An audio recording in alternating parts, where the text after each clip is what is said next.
sentite vecchi?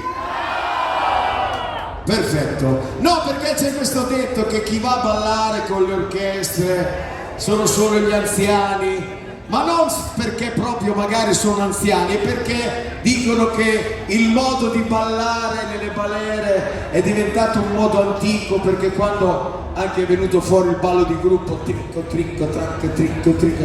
Ma io mi ricordo di voi, quando c'era un vecchio stabile qui alla nostra destra, no? Che era la famosa baita, quella che dicono la baita vecchia, perché questa è la baita nuova.